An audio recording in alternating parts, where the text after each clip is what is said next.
Amis lidomaniaques, bonjour et bienvenue dans cet Expresso. Aujourd'hui, je vais vous parler de Saline. Abonnez-vous, partagez, likez et buvez un café. Bienvenue dans l'univers de Saline. Dans Saline, vous allez devenir paludier. Il faut dire que c'est un métier plutôt courant à la fin du XVIIIe siècle. Ce qui tombe bien, car c'est à cette époque-là que le jeu vous emmène.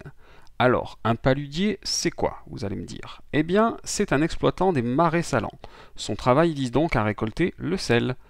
Alors pour cela, vous allez créer votre saline et placer des œillets autour de votre mulon.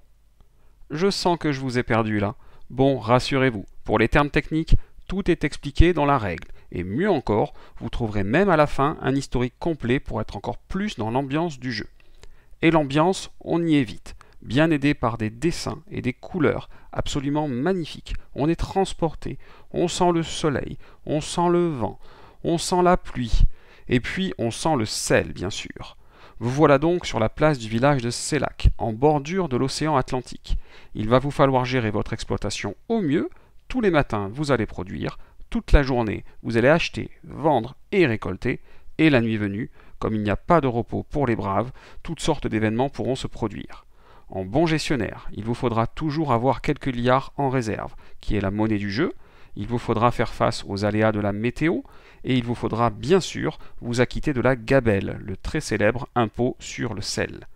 Vous pourrez tout de même tirer votre épingle du jeu en bénéficiant de faveurs opportunes, mais ce n'est qu'en arrivant au mieux à atteindre vos objectifs que vous rentrerez dans la légende des plus prestigieux paludiers du royaume.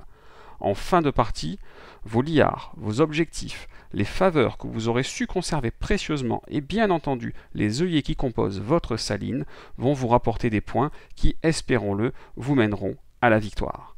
Pour couronner le tout, l'éditeur du jeu reverse 1 euro par boîte vendue à une association caritative et vise la production de ces jeux 100% fabriqués en France et 0% plastique inutile.